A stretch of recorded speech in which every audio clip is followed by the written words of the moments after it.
ನಮಸ್ಕಾರ ದೇವ್ರು. ಇವತ್ತಿನ ವಿಷಯ ಬಂದು ಸಸಿ ನೆಡೋದಿಕ್ಕೆ ಬದಿನ ಮೇಲೆ ಕವರ್ ಹಾಕ್ಬೇಕಾಗಿತ್ತು. ಯಾಕಂತಂದ್ರೆ ಆ ಸಸಿಗೆ ಜಾಸ್ತಿ ನೀರ್ ಹಾಕೋಗಿಲ್ವಂತೆ. ಅದಕ್ಕೆ ಮಳೆ ನೀರ್ನ ಅವಾಯ್ಡ್ ಮಾಡೋಣ ಅಂತ ಹೇಳ್ಬಿಟ್ಟು ಈ ಕವರ್ ಹಾಕಕ್ ಸ್ಟಾರ್ಟ್ ಮಾಡ್ತಾ ಇದೀವಿ. ನಾವು ಕೆಲಸ ಮಾಡೋದನ್ನ ನೀವು ನೋಡ್ಬೇಕು ಅಂತಂದ್ರೆ ಬ್ಯಾಕ್ ಗ್ರೌಂಡ್ ಅಲ್ಲಿ ಒಂದು ಸಾಂಗ್ ಇರಬೇಕು. ಅದಕ್ಕೆ ಈ ಸಾಂಗು.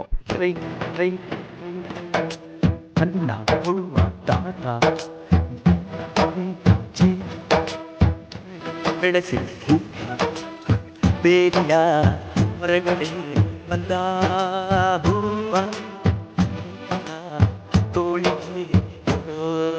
ಕೆಲಸ ಅರ್ಧ ಕಂಪ್ಲೀಟ್ ಆದ್ಮೇಲೆ ಒಂದ್ ಸ್ವಲ್ಪ ರೆಸ್ಟ್ ಮಾಡೋಣ ಅಂದ್ಬಿಟ್ಟು ಸೈಡಲ್ಲಿ ಕೂತ್ಕೊಂಡು ಆಗೊಂದು ವಿಷಯ ಬಂತು. ರೈತರು ಎಷ್ಟೇ ಕಷ್ಟಪಟ್ಟು ದುಡಿದ್ರು ಅವ್ರ ಬೆಳೆಗೆ ಸರಿಯಾದ ಬೆಲೆ ಸಿಗಲ್ಲ ಅಂತ.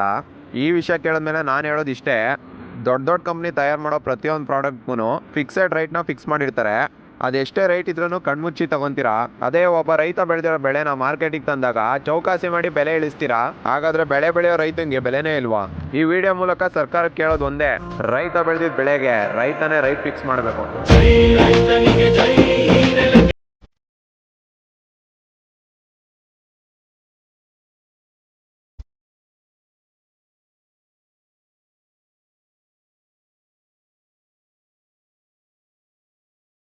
ಇವತ್ತಿನ ವಿಡಿಯೋ ಇಷ್ಟ ಆದರೆ ಲೈಕ್ ಮಾಡಿ, ಶೇರ್ ಮಾಡಿ, ಸಪೋರ್ಟ್ ಮಾಡಿ. ನನ್ನೆಲ್ಲ ಇಷ್ಟ ದೇವ್ರುಗಳಿಗೂ ಬಾಯ್.